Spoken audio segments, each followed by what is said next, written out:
तिथं वाट पहा. हो, आपण आपल्या माझा देव तिथं असणार. तिथं आहे. चला. माझा देव तिथं दिसतोय. चला. माझा देव मला दाखवा, घनश्याम मला भेटवा. माझा देव मला दाखवा, घनश्याम मला भेटवा. आय.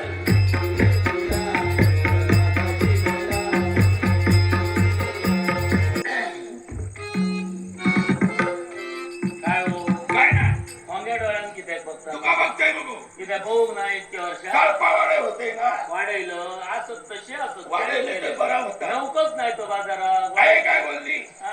बोलांचा पाप करे फुगूचा लागताला होय असा कसा नसता हो काय नाही काय मूर्ती नाही ना पडली कशी काय काय समजा ना कोणी गेली काय झालं पाकाच कळणार राजा होती थैसर नाही हा मूर्ती. ना.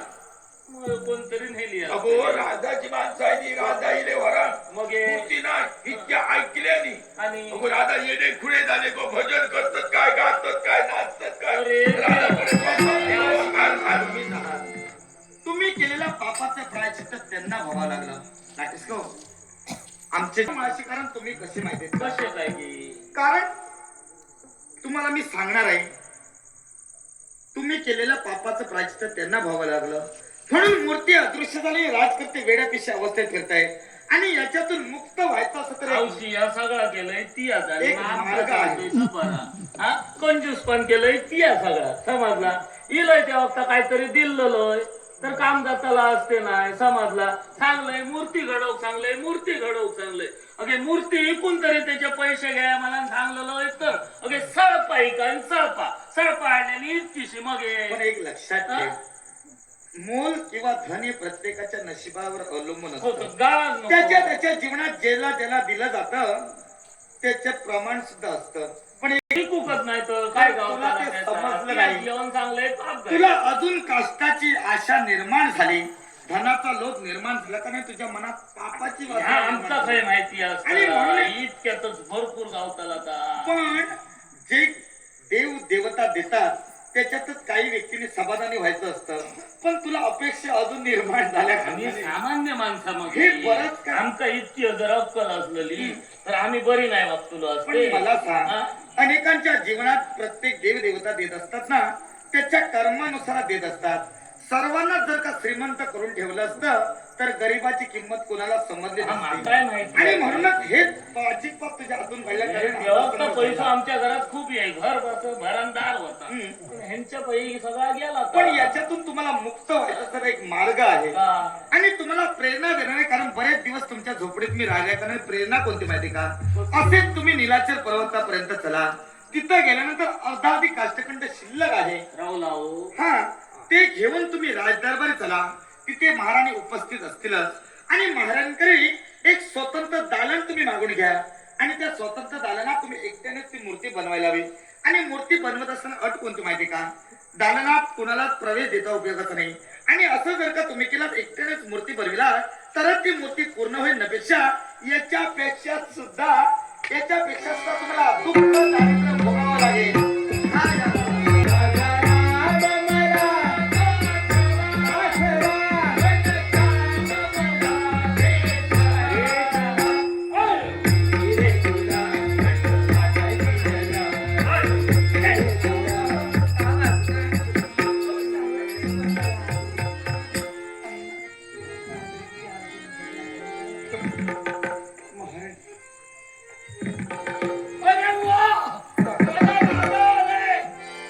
माझा माधव आलाय ये माझ्या माधवा गेला माझा माधव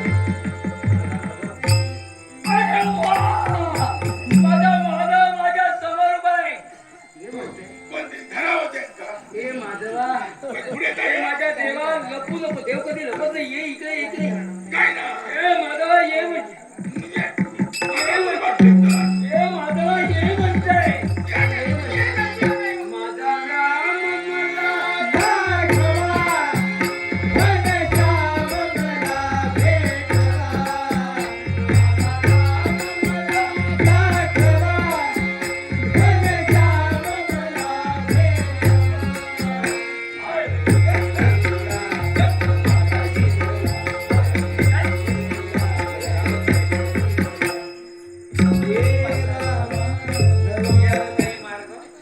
मी जास्त सोडून वाढत नाही. तेव्हा मी एक सांगते म्हणजे करायचं. मी दुसरी मूर्ती घडायची. बरं काय सांग काय डोंगरावर लाकूड दरबार हट्टलं हा माका स्वतंत्र अशी जागा होईल. स्वतंत्र दिशा दिला हय मूर्ती घडाय पण कितके दिवस लागतील मी आज सांगायचंय ना. पण मूर्ती पण घडायची लवकर होऊ दे. काय सांग अट मूर्ती मोठी आहे. अट कोणती ज्या दालनात मी मूर्ती घडयतलं त्या दालनात तुमचो नाहीतर माझ्या करतो कोणाकच पाठही चालत नाही. जबाबदारी तुमची. काही हरकत नाही ह्या जर पार केल्या त्या मूर्ती घडेल. चला आपण आणि ह्यो बापलो काय करी? हा? कितके दिवस आपण एकट्यात टाकून येलो हा? काय सांगतो रे आता? याला पोट चलय कोण? आता इच्छा चलय तरी कोणा? काय करू काहीच कळणार नाही माका. बरं झालं देवान तरी पाठवले नाही तर एका तरी विचारूया. ये माझ्या घनश्यामा ये म्हणते. ए घनश्यामा तू हा? माझा घनश्यामा. अरे तुझं श्यामगोय नाही आणि रामगोय बी नाही. तू या बायल माणूस होय. बघ रे साडी कशी नेसलंय ती. तूच माझ्या घनश्यामाला चोरून गेलाय. अरे तुझ्या औषधाची अरे तुझ्या औषधीची शपथ मी घेऊन सांगते माका तुझ्यातलं हे तुला काहीच माहिती नाही. तुझी आई मेली ती का मारू दे. असं ते गेली ती बारी माझ्या घनश्यामाला तूच चोरून गेलाय. होय तूच चोरून गेलाय. अरे नाही रे आजपर्यंत कोणा तर तूच चोरून माझ्या घनश्यामाला चोरून गेलाय. चोरून गेली बाबा नाही खाऊ. अरे बाबा तुझ्या पुढे माहिती नाही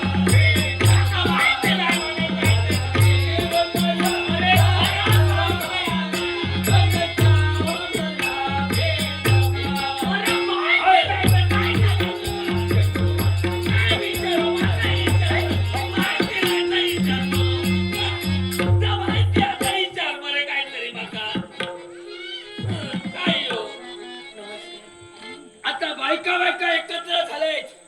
आता फुगडीला सुरुवात होणार आहे. फुग फुग सगळा विचारून झालं आणि हो असू का नाही करता. नाही तसं नाही मारून टाकी.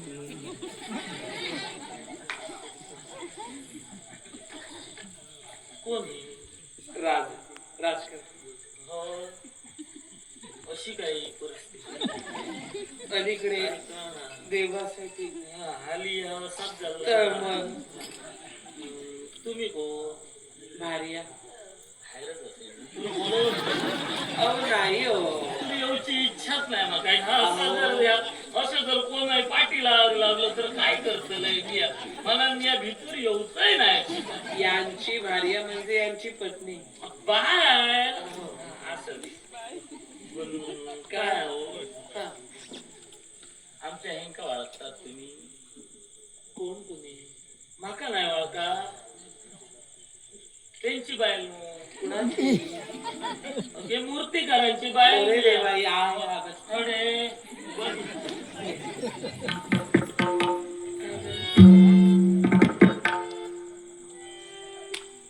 वाईट ते कळलं. हे बसायचं आसन आणि गालिशा आहे ऐको बरं तुका मी विचारतोय हा. आणि ती आहे मला सांगते गाडी घालू का विचार नाही हो. बिहार वाईज बोथ गो ची पण- माका गाडी घालून सारखी परिस्थिती तरी हा तुमची. अहो नाही हो या का? हे बसायचं आसन आणि पाण्यासारख्या त्याच्यावर थंडगार असे नुसतं. त्याच्यावर गाडीचं अंतर हा, म्हणजे ह्यो पाकडो. अहो नाही हो आमचा विचार बसायची सवय नाही असा मावा आमका जमणार नाही समजला. असं करा आमचे हे खय असत ते माका दाखवूया. हे म्हणजे मूर्तिकार आहे हो मूर्ती घडवताय खैसर असं दालनात आहे म्हणजे वेगळ्या जागेवर असं चला वाईट त्यांनी दाखवे. अशी अट ठेवली आहे काय? मूर्ती पूर्ण होईपर्यंत आतमध्ये कोणाला पाठवायचं नाही असं सांगलंय मी असं त्यांच्यानी. सांगितलंय त्यांनी खरंच काय का अगदी खरं सांगतो मी त्या बाकीच्यांसाठी असतला म्हणजे मी सख्खी बाय. सख्ख येऊ दे परख येऊ दे आतमध्ये पाठवायचं नाही नाही मी आता इतक्या दिवसांनी येलंय ते आता येऊन इतके दिवस रवले. मी आता त्यांना बघून गेलोय कसे झाले असतील कोण झाले. आता माका काळजी भावाची बायलेकच असतात तसं मी येईलय ऐक जरा माझा तुझं मन टाक. मी जाणते ग, तू होय, एकटे आहेस तर. होय, होय, होय, होय. नाही इथे हं? कसं का?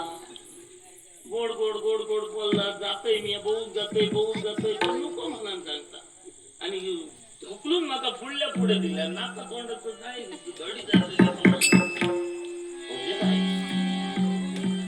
माझ्या भावाचा बरा वाईट काय करूच नाही का आता नाही माझ्या भावात बघल्याशिवाय माझा चैनच पडायची नाही इतके दिवस माझं बापयो खरी गावातून आहे घर सोडून कधी जाऊच नाही आणि इतके दिवसच ह्यो रवलो कसो म्हणजे नक्कीच काहीतरी माझ्या भावाचा बरा वाईट केलं हा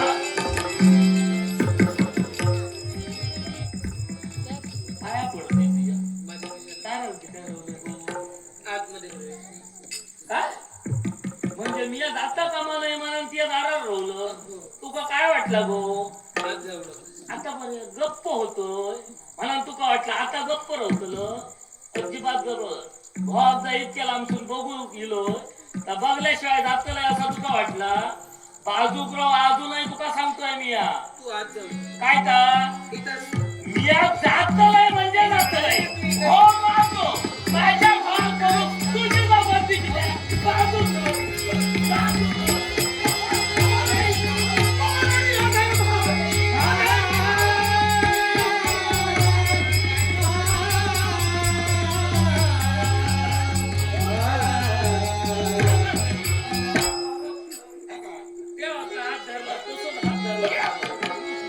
आता माझ्यापासून मूर्ती घडायची ना मागा काय सुद्धा नाही मागा हात मारायची. तेव्हा धाव भगवंता धाव म्हणते. देवा धावतये धडकरी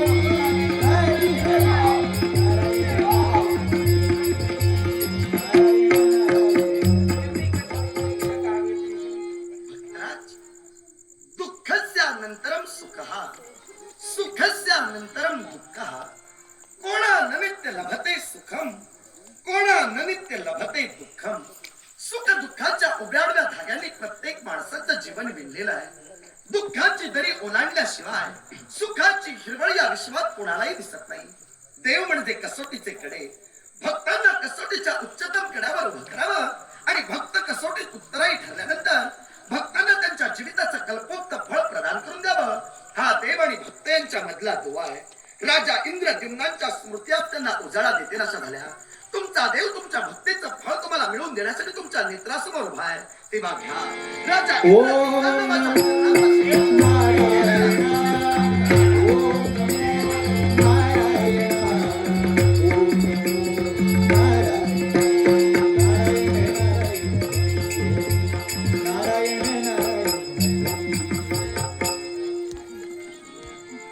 हे भगवन पुरे झाले मो हे चराचर सृष्टीच्या नियंत्या परमेश्वरा आज तुम्हा वैताचं दर्शन मला झालंय पण देवा मी समाधानी नाही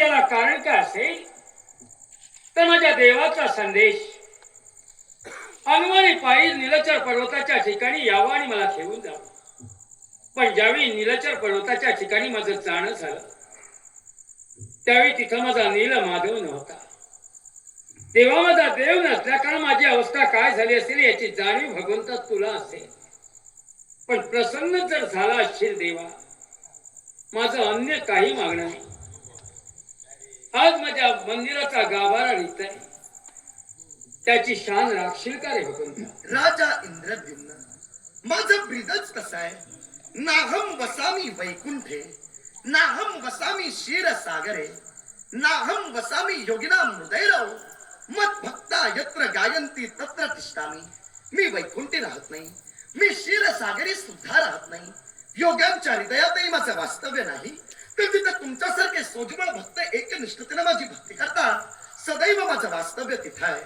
नीलाचल पर्वतावर आकार घेती झालेली नीलमाधवाची मूर्ती, ही नीलमाधवाची मूर्ती मालवदेशी उभारलेल्या मंदिरात स्थापित करावी आणि आपल्या देवाचं अखंड सानिध्य मिळवावं, ही राजा इंद्रद्युम्न यांची पवित्र इच्छा. या इच्छेच्या परिपूर्ततेसाठी मालव देशापासून नीलाचल पर्वतापर्यंतचा प्रवास अनवाणी पायानं करत नीलमाधवाला आणण्यासाठी तुम्ही नीलाचल पर्वतापर्यंत पोहोचते झाला. पण आपला देव आपल्यापासून दूर गेला या संकल्पनेनं राजा इंद्रद्युम्न या विश्वात वेड्यापिशा अवस्थेत वावरू लागले. राजन, यालाच म्हणतात देवावरची दृढ श्रद्धा, यालाच म्हणतात देवावरचा दृढ आत्मविश्वास. आणि या तुमच्या दृढ श्रद्धेवर प्रसन्न होऊन आज माझं मूर्तिमंत स्वरूपाचं दर्शन देत तुमच्या जीविताचं मी कल्याण करता झालो. साऱ्यांच्या मनात शासनतेचा प्रश्न निर्माण झाला असेल. नीलाचल पर्वतावर आकार घेती झालेली नीलमाधवाची मूर्ती, ही नीलमाधवाची मूर्ती एकाएकी अदृश्य झाली. मग ती मूर्ती नेमकी गेली तरी कुठे, या प्रश्नाचं उत्तर तुमचा देव तुम्हाला देतोय. आदिवासी समाजातील माझ्या एका भक्तानं नीलाचल पर्वतावर एका रात्री प्रयाण केलं. नीलमाधवाची मूर्ती पाहून त्याच्या अंतस्करणेचा भक्तिभाव जागृत झाला. नीलमाधवाची मूर्ती त्यानं उचलली आणि आदिवासी समाजात नेऊन स्थित केली. आदिवासी समाजातील लोकांनी मोठ्या भक्ती भावनेनं माझी प्राण प्रतिष्ठापना केली. त्या भक्तीत नीलमाधव दंग झाला आणि त्या दिवसापासून नीलमाधव आदिवासी समाजाचा देव झाला. पण राजा इंद्रद्युम्न यांची इच्छा परिपूर्ण करायची होती, म्हणून राहिलेला अर्ध काष्ठखंड, या अर्ध्या काष्ठखंडापासून दुसरी मूर्ती घडविण्याचा मानस आम्ही देवतांनी आखला. या दोन्ही मूर्त्या घडविण्याचं पवित्र कार्य आम्ही तुमच्याकडून करून घेतल्याच्या मुळाशी कारण होतं. तुम्ही कुणी सर्वसामान्य नव्हे, तर विश्वकर्मा देवतेचे तुम्ही सेवेकरी. विश्व कार्यात विश्वकर्मा देवतेला सहकार्य करत असताना तुमच्याकडून घडलेली एक चूक आणि त्या चुकीचं प्रायश्चित्त म्हणून विश्वकर्मा देवतेनं तुम्हाला दिलेला शाप आणि त्या शापाचा परिणाम म्हणून तुम्हाला या विश्वात मानवयोनी धारण करून राहावं लागलं. पण तुम्ही देवतातील एक दिव्य घटक असल्या कारणानं पुनश्च उद्धरून तुम्हाला तुमच्या स्थानी न्यायचं होतं. म्हणून या दोन्ही मूर्त्या घडविण्याचं पवित्र कार्य आम्ही तुमच्याकडून करून घेतलं. राहिलेला अर्धा काष्ठखंड, या अर्ध्या काष्ठखंडाची तुम्ही प्राप्ती केलात आणि महाराणींपर्यंत तुमची पावलं पडली. महाराणींकडून तुम्ही स्वतंत्र दालन मागून घेतलात आणि अट ठेवलात की त्या स्वतंत्रच्या दालनात तुमच्या व्यतिरिक्त तिसऱ्या व्यक्तीला प्रवेश करता उपयोगी नाही. अहो, ही अट ठेवणारे तुम्ही कोण? प्रत्यक्षात देवतानेच तुमच्या मुखातून ही वाणी बदवून घेतली. याच्या मुळाशी असणारं कारण विश्वकर्मा देवतेला देवतांसमोर ठेवलेली अट. कारण गेले 21 दिवस त्या स्वतंत्रच्या दालनात तुम्ही मूर्ती घडवताय. मूर्तीवर हात जरी तुमचे चालत असले तर त्यामागची संकल्पना ही विश्वकर्मा देवतेची होती. ही विश्वकर्मा देवतेची संकल्पना जर तुमच्या व्यतिरिक्त तिसऱ्या व्यक्तीने ऐकली असती तर कार्य नाश झाला असता. म्हणून त्या स्वतंत्रच्या दालनात तुमच्या व्यतिरिक्त कोणी प्रवेश करता उपयोगी नाही अशी अट आम्ही तुमच्या मुखातून वदवून घेतली. राजा इंद्रद्युम्नांच्या इच्छेसाठी मूर्ती घडत होती. मूर्तीवर हात तुमचे चालत होते आणि विश्वकर्मा देव तुम्हाला संकल्पना कथित करत होते आणि दैवी प्रेरणेनं ती मूर्ती घडत होती. पण शेवटी कार्यनाश झाला. आपली पत्नी दालनात प्रवेश करती झाली, त्यामुळे विश्वकर्मा देवतांच्या नियमांचा भंग झाला. क्रोधित होऊन विश्वकर्मा देवतेने दालन सोडलं आणि ते स्वर्गात निघून गेले. संकल्पना थांबली, त्यामुळे मूर्ती अर्धवटच राहिली. राजा इंद्रद्युम्न, आता ही मूर्ती पूर्ण होणार नाही. काय? ही मूर्ती आता अर्धवटच राहिल्याच्या मुळाशी असणारं कारण तुझ्या देवाचं प्रार्थन. या विश्वात नियती ही एक स्त्री आहे. नियती स्त्री जरी असली तरी तिच्यावर प्राकृत स्वरूपी वावरणाऱ्या परमेश्वराचं अधिपत्य आहे. या प्राकृत स्वरूपी वावरणाऱ्या परमेश्वरानं नियतीरूपी स्त्रीला वचन दिलंय की मी तुझ्या कोणत्याही कार्यात हस्तक्षेप करणार नाही. म्हणून नियती जो न्याय करेल आणि काळ जो कायदा मान्य करेल तो या विश्वात देवाधिकांनाही बदलता येत नाही. नियतीच्या नियमानुसार आणि काळाच्या कायद्यानुसार आज या प्रार्थनाला तुमचा देव सामोरा जातो. याच्या मुळाशी असणारं कारण तुझ्या देवाचा त्रेतायुगापासूनचा इतिहास. त्रेतायुगात माझा जो अवतार होता तो मर्यादा पुरुष प्रभू रामचंद्र हा होता. मानवतेची मर्यादा मानवतेला पटवून देण्यासाठी मर्यादा पुरुष प्रभू राम म्हणून या विश्वात मी जगविख्यात झालो. पण हा अवतार साकार करत असताना माझ्या जीवनात घडलेली एक घटना, आणि ती घटना कोणती तर लंकाधीश रावणांनी सीतेचं चौर्यकर्म केलं. पत्नी विरहानं राघव वेडापिसा झाला. लतावृक्ष वेलींना मी आलिंगन देता झालो. त्या योगे या विश्वात जे शापित गंधर्व होते, या शापित गंधर्वांचा उद्धार झाला. पण माझी सीता माझ्यापर्यंत पुनश्च येणं फार गरजेचं होतं. म्हणून कोणतंही सैन्य माझ्याकडे नसताना फक्त प्रबळ आत्मविश्वासावर लंकाधीश रावणाशी द्वंद्व करून सीतेची मुक्तता करण्याचा मानस रामानं आखला. मार्गात ग्रंथिका झाली ती भक्तराज सुग्रीव यांची. भक्तराज सुग्रीवांनी आपल्या जीवनाचा स्वाकारा रामचरणाशी केला आणि त्यांच्या मुखातून शब्द बाहेर पडले, राघवा, राम रावण युद्धात मी तुला सहकार्य करण्यास इच्छुक आहे, पण माझा ज्येष्ठ बंधू म्हणजे वाली, या वालीच्या त्रासापासून तुम्ही मला मुक्त करा. वालीच्या त्रासापासून मुक्त झाल्यानंतर मी माझ्या वानर सेनेसह राम रावण युद्धात तुला सहकार्य करेन. अर्थात भक्तराज सुग्रीवांच्या इच्छेसाठी वालीला मारण्याचा डावपेच रामानं आखला आणि तो सुद्धा कोणत्या रीतीनं, तर वृक्षावरून बाण सोडला. हा बाण वालीच्या मर्मस्थळी लागला आणि मृत्यू या शाश्वत सत्याला वालीला सामोरं जावं लागलं. पण प्राणोत्क्रमण होत असताना वालीच्या मुखातून निघणारी ती महाभयंकर अशी प्रतिज्ञा, आणि ती प्रतिज्ञा कोणती, तर राघवा, तू एक क्षत्रिय होतास, मी एक पराक्रमी असा योद्धा होतो. मग असं असताना समोर भूमीवर जर तुम्हाला ललकारला असतास आणि युद्ध भूमीवर जर तू माझा सेवक केला असतास तर माझ्या मनात खंत निर्माण झाली नसती. पण वृक्षाडून बाण सोडत तू माझा सेवक करतोयस, राघवा, अधर्म नाही का? तेवढी वालीच्या समाधानाप्रत्यंत राघवानं भाष्य केलं. ते भाष्य कोणतं, तर वालीचा जन्म झाला होता तो कपी कुळात, त्यामुळे त्याची शाखा होती ती मृग शाखा. त्यामुळे शाखा मृग असणाऱ्या जनावराची शिकार हे क्षत्रियाला वृक्षाडून बाण सोडून करता येते. या धर्मशास्त्रानुसार वाली तुझा सेवक राघव करतोय, पण आमचे शब्द वालीला रुचले नाहीत. प्राणोत्क्रमण होत असताना त्याच्या मुखातून निघणारी ती प्रतिज्ञा, आणि ती प्रतिज्ञा कोणती, तर राघवा, तू माझा सेवक अधर्मनच करतोस या दृढ निश्चयानं मी प्राण सोडतोय, पण मी पुन्हा जन्म घेईन. पुन्हा जन्म घेऊन तुझ्या मृत्यूला मी स्वतः कारणीभूत ठरेन. हाच त्रेतायुगातला वाली द्वापार युगात जरा नावाचा पारधी म्हणून जन्म घेता झाला. त्रेतायुग संपलं, द्वापार युगाला सुरुवात झाली. द्वापार युगात माझा जो अवतार होता तो गोपाल कृष्ण अवतार. जरा संदाच्या त्रासाला कंटाळून सागराच्या मध्यभागी एका रात्री एका स्तंभावर द्वारकेची आम्ही प्रस्थापना केली. याच आमच्या द्वारकेत एके दिवशी क्रोध महर्षी दुर्वासुशींचं आगमन झालं. दुर्वासुशींचं यथायोग्य स्वागत मी आणि माझे बलराम दादा यांनी द्वारकेत केलं. पंगती भोजनाचा अलभ्य लाभ दुर्वासुशींनी आमच्या समवेत घ्यावा अशी इच्छा मी प्रदर्शित केली. त्यावेळी दुर्वासुशी उद्गरले, भोजनात पायस म्हणजे खिरीचा समावेश असावा. त्यावेळी दुर्वासुशींच्या इच्छेसाठी भोजनात खिरीचा समावेश केला गेला. पण भोजन ग्रहण करत असताना दुर्वासुशीच्या पद्धतीनं ती खीर खात होते. ती पद्धत पाहून गोपालकृष्ण त्यांच्यावर हसला आणि हाच माझ्याकडून घडणारा अक्षम्य अपराध. या अपराधाला दुर्वासुशींनी शासन ठोठावलं. आपल्या हाती असणाऱ्या उष्ट्या खिरीचं पात्र गोपालकृष्णाच्या हाती दिलं आणि हीच उष्टी खीर गोपालकृष्णा तू तुझ्या सर्वांगाला चर्चित करावीस असं शासन मला ठोठावलं गेलं. क्रोध महर्षी दुर्वासुशींचा क्रोध मला ज्ञात होता, म्हणून उष्ट्या खिरीचं पात्र हाती घेतलं आणि तीच उष्टी खीर गोपालकृष्णानं आपल्या सर्वांगाला चर्चित करण्यास सुरुवात केली. पण सर्वांगाला उष्टी खीर चर्चित करत असताना आठवण मात्र वालीची ठेवली, कारण सर्वांगाला उष्टी खीर चर्चित केल्यामुळं माझा संपूर्ण देह हा वज्रमय झाला. त्यायोगे या विश्वात मला वज्रांगधारी गिरीधर म्हणून ओळखलं गेलं. पण हीच उष्टी खीर मी माझ्या उजव्या पायाच्या तळव्याला लावली नाही, त्यामुळे माझ्या उजव्या पायाचा तळवा हा मृदूच राहिला आणि आठवण झाली ती कुरुच्या समरांगणाची. पंच पांडवांचा कैवार गोपालकृष्णाने घेतला तर 100 कौरवांच्या नाशाला हाच गोपालकृष्ण कारणीभूत आहे अशी मनोधारणा गांधारी मातेची झाली.